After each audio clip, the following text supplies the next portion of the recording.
Hello everyone, this is MMA Interesting Prospects podcast. Today our guest is undefeated lightweight prospect Steve Collins. Hello Steve, how are you?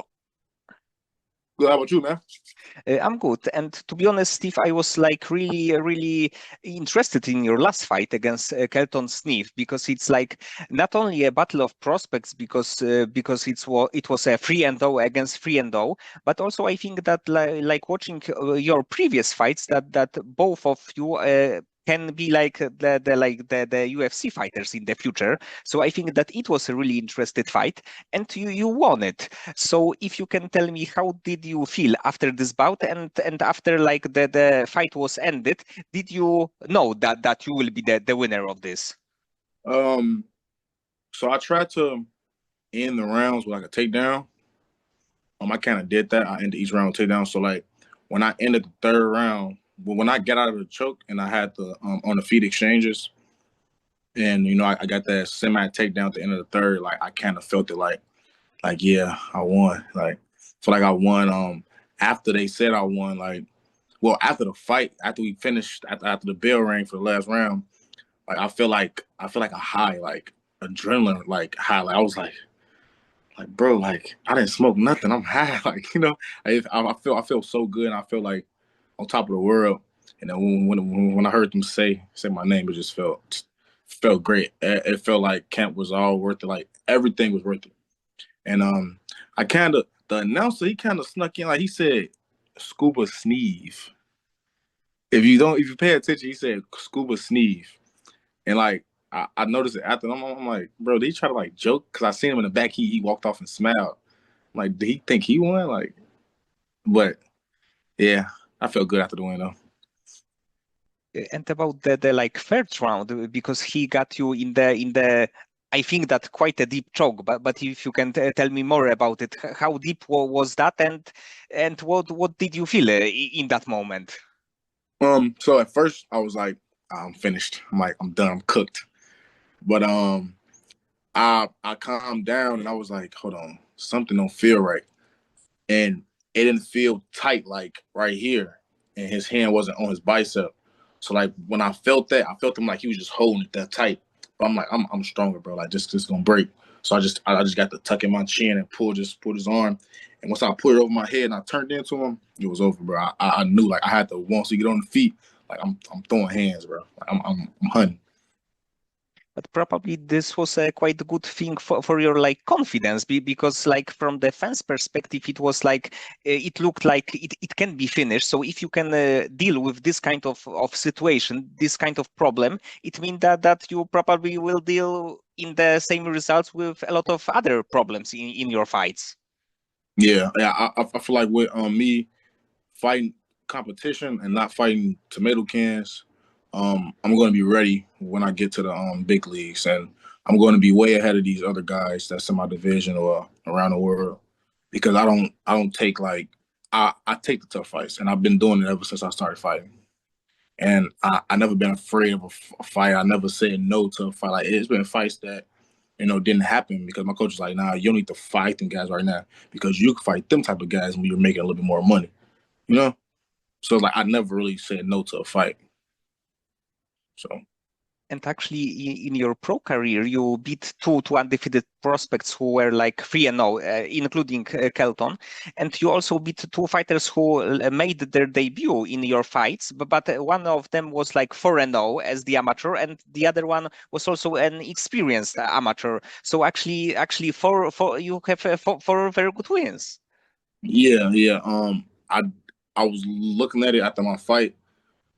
Like everybody I beat, they got zero, like a zero loss. Because the first guy was Rampage Jackson's son, Roger Jackson. He was 4-0 as an amateur. His first loss is me. Then the next guy I went against, he was 3-0 as a pro. I beat him. Now he's 3-1, but he was 3-0. Then next guy was 0-0. That's still a O. And then the last guy was 3-0. So it's like I think it's like 20-0. Like like that's the wins and losses of all the guys I beat, and that's pretty crazy. And actually, you also fought in really good promotions because last two fights were in LFA. You also have like a bout in CFFC, in UFL. So and one amateur fight in APFC. So kinds of crazy that you are fighting on the like almost exclusively on the like big regional shows. Yeah, really around my hometown, like they really can't find me fights around here. I mean, that's what I'm assuming because they looked promotions around here. They looked for people for me to fight, but nothing fell through. So we have to like outreach and take fights people want to take like UFL. That was like a reach. Like that was like underdog. He gonna lose. Rampage Jackson's son about to win. Like the whole feeling I had in there was like thank you for taking the fight, this and that. You know, like thank you. Like I'm gonna win this fight, bro. Like I don't know.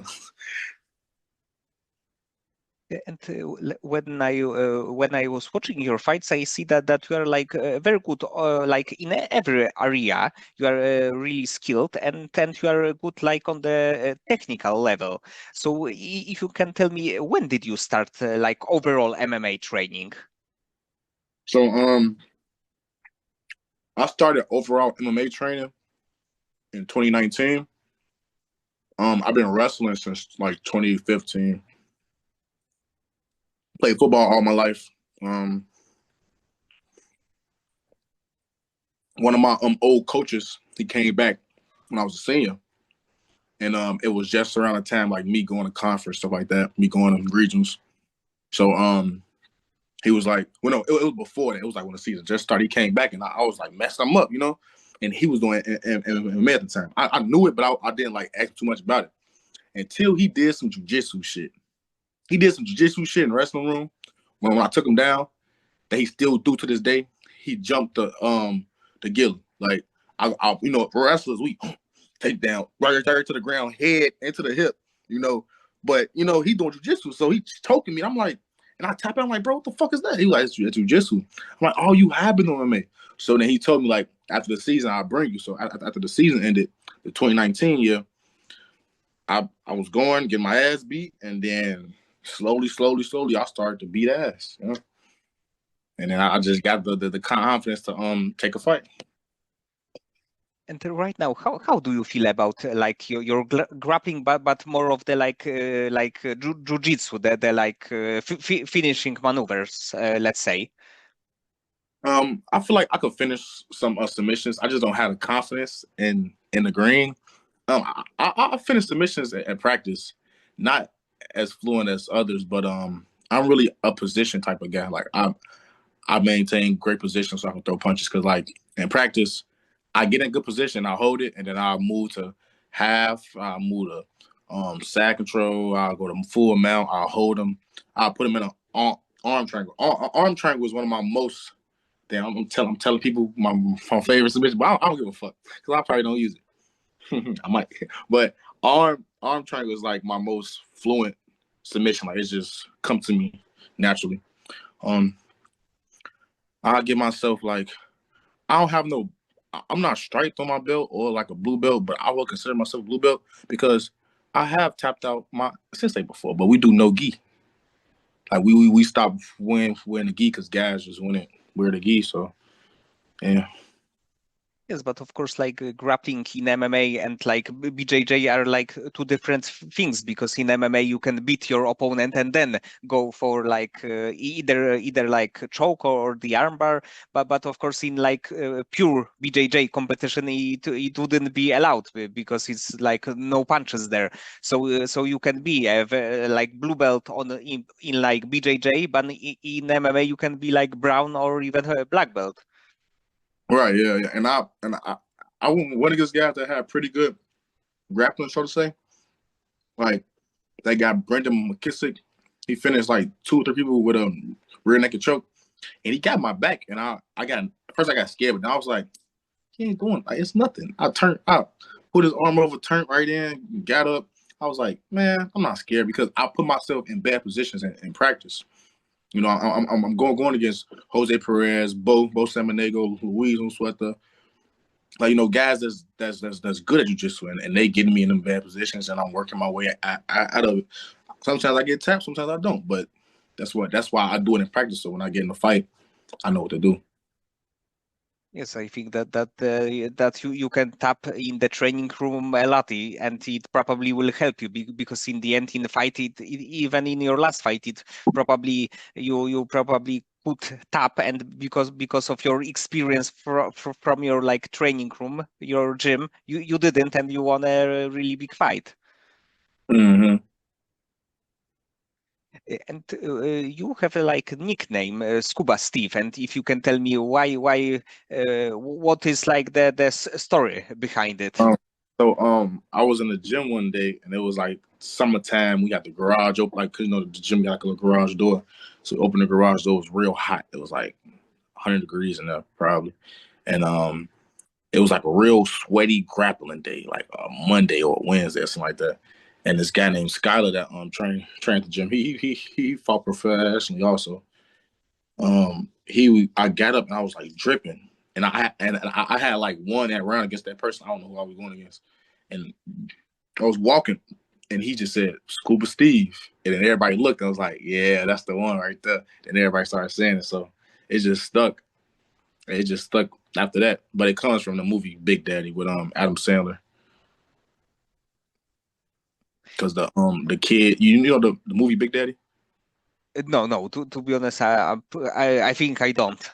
Yeah, but it's just a Adam Sandler movie, and the kid, like, it's like the Scuba Steve toy, and then Adam Sandler dressed up as Scuba Steve.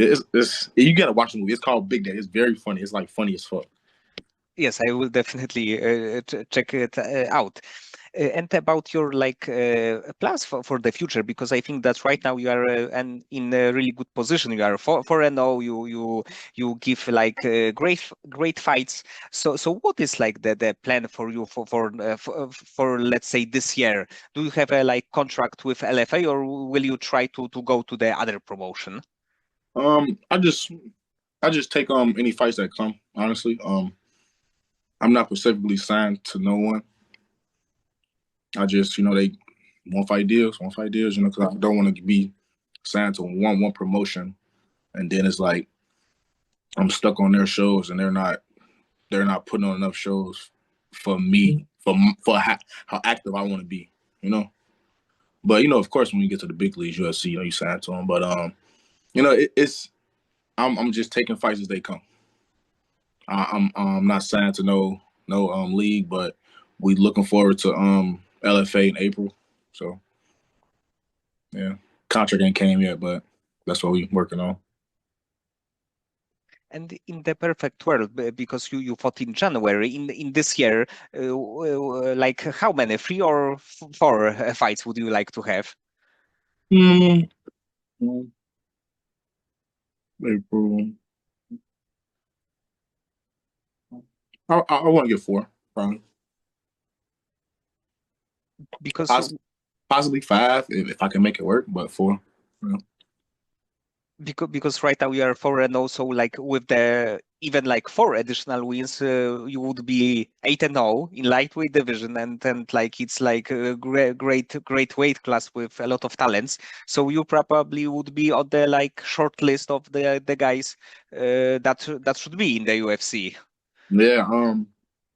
Hopefully, hopefully by the time I reach that one, in between getting to 8-0, I win like a professional belt, because that would just solidify it, and then I defend that belt, and then it's just like, what are we gonna do now, buddy?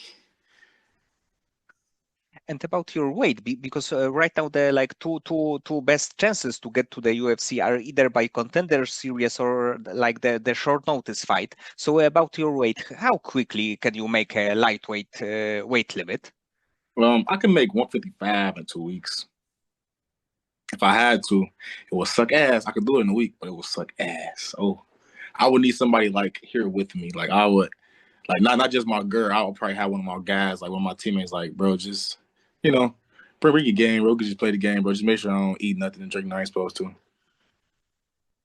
But yeah, it'll take a lot, but I can do it in 2 weeks though. Like, Two, two, 2 weeks, it's not a bad. And actually in the I believe that this Saturday there will be like one middleweight fighter and one light heavyweight fighter who got like 2 weeks notice. So this kind of things are really happening. So probably it's good to be on the to have this on your mind, let's say. And I try not to get up to 180 because I can get up to 189 if I let myself, but I try to stay like 175. Like no higher than 178. And do you have like your favorite, especially the fighter from lightweight division? Do I have any favorite lightweight fighters? Yes, yes.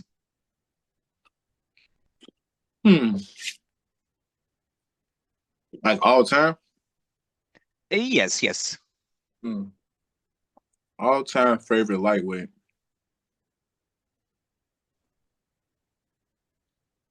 Well, I don't have an all time favorite lightweight. I got a few lightweights I like. Like I like Dustin Poirier. I like Islam Makhachev. He's so fucking raw. Like it's just insane what the fuck that they doing over there. I actually want to like when I get some bread for real. I want to go spend like 2 months out there and train and just see how I do against they wrestling. I also like Conor McGregor, but he got some shit going on. He needs to fix himself. Who else?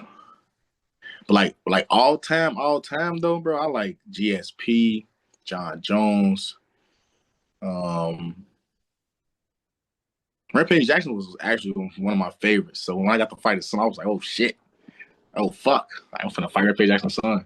But Rashad Evans, Matt Hughes. Nowadays, I like watching Alex Pereira. I like watching John Jones. Really, I just watch it because that's who's fighting, but I really like John Jones. John Jones like number one. And you mentioned a few names, and like the Rampage Jackson. Of course, you beat his son, who was like undefeated as the amateur. But right now the Rampage got I think that really great podcast, Jackson podcast. And do you like listen to this? Yeah. I listen to it sometimes. I listen to it when it's on YouTube or like at work when I'm eating or something like that. You know, it's like one of the few podcasts I watch. But I don't watch it too often, but I watch it sometimes. And also about Alex Pereira, because he will be fighting in just, I believe that about like 3 weeks, he will defend his title against Ankalaev. And what do you think is gonna happen in this fight? I think the Ankalaev, he should not strike with him. He should try to take him down. I don't know what the fuck these guys was watching. I don't know why the fuck they're not taking him down, because that'd be my first thing. Take him down, let him know that, you know, this is a whole different aspect of the game where I'm better at. But I think Alex Pereira is going to either have a phenomenal performance or he's going to knock him out. So it's either going to be fight at night or knockout. That's how I see it going. Because the other guy's pretty good. He pretty decent. He's striking, but if he go in there and strike against Alex Pereira, I haven't seen nobody that can like go in there and strike with him and give him some go for real. I still feel like Adesanya got kind of lucky when he knocked him out, but that's the only one that had like striking with him for real. And actually, like you said, it would be an obvious like idea to take him on the ground. But to be honest, I hope that he will be a champion for a while, because in like such a short time, he created so many great moments that I would love to that he would do it like few times again, even maybe like going to heavyweight. Let's go crazy. Yeah, that'd be crazy to watch him go to heavyweight. He'll fight John Jones. Oh man, that'd be oof. That's a money fight right there. Yes, yes, but it would be really tough for Alex. Yeah, it'd be really tough. Yeah, Alex would get like it would be a money fight, but it's like John Jones he'll take him down. Like he'll take him down. tap him out how he did Cyril Gahn probably. Because John Jones, he's not that young killer no more. He's older and he's like, man, I'm gonna get this money and get up out of here. And outside of like MMA, of overall combat sports, when you have some free time in your day, what do you like to do? I play a lot of Call of Duty. I've been playing Marvel Rivals recently. I've been playing Black Myth Wukong. I go on dates with my girl. Spend time with my son. I got a 5-year-old. And then I got a dog named Kratos. You know the game God of War? Not really. Oh damn. Well, Kratos is a god. He's a Greek god, but right now he's in the Norse mythology, like with Thor and Zeus and all of that. And he fucking killed no, Norse mythology has Thor. It don't have Zeus, but it has Thor. Greek has Zeus. But he just killed hella guys, bro. He killed Poseidon, he killed Hades, don't turn me into a nerd, but I don't want to get too deep into it. But he killed all the Greek guys, basically. He killed some of the Norse guys. And yeah, he's a beast, bro. He's just a beast, you know. Look him up. Kratos. So that's why I named my dog after him. But yeah, man, I'm just a real chill guy, man. Family guy. I have fun. I get drunk. I get high. I play the game a lot though, you know. That's really what I do. And I work. Like I just be working, man. Working, get money, going out, you know, take care of business. And actually, a lot of fighters like to like play games. I think that it has to have something that you can like relax a bit after a like tough day in the gym. Yeah, you want to know what I believe? I believe that the game enhances my brain, bro. I really beating hard missions and overcoming obstacles on the game on a day-to-day basis. I'm gonna win in life every time. You know? Because I've been playing games for so long, every fucking day in the summer when I was a kid. So now in real life, since I'm in real life now, I'm grown to my own place. I just see these tasks, like everything in life, as missions, and I'm accomplishing missions. Like my fight was like a mission. Like I accomplished the mission. You know, it was a goal. Yes, it's like game of life. The game of life, and it's like a lot of little objectives within the big mission. Like if you play GTA, I'm sorry, I'm a real game geek. You know Grand Theft Auto, right? Yes, definitely.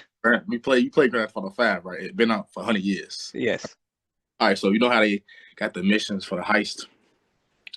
So in life, you got small stuff you got to do before you accomplish the big thing, and that's what people don't realize. You got to accomplish small things before you accomplish that big thing you want to accomplish. And I learned that from playing a video game as a kid.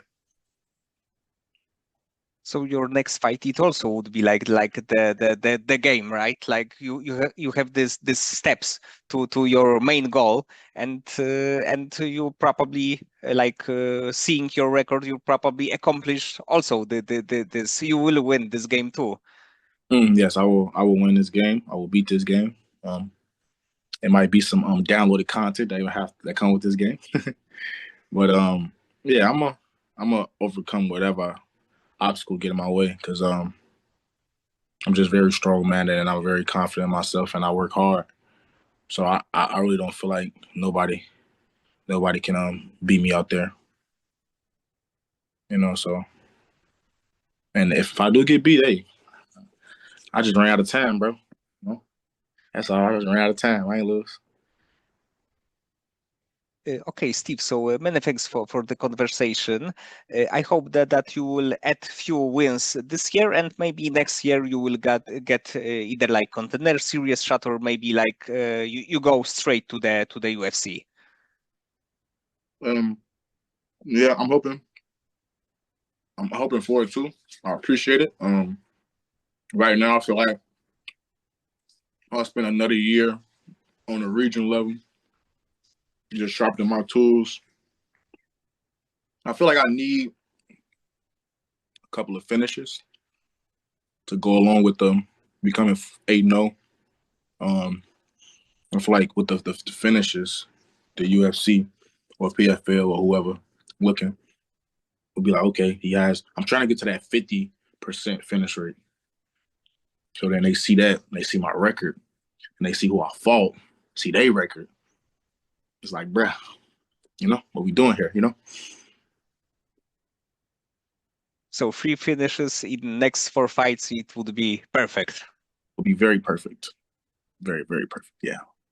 That'd be a perfect word for me. All 4 finishes would be even more perfect. Yes, definitely. So once again, thank you for the time.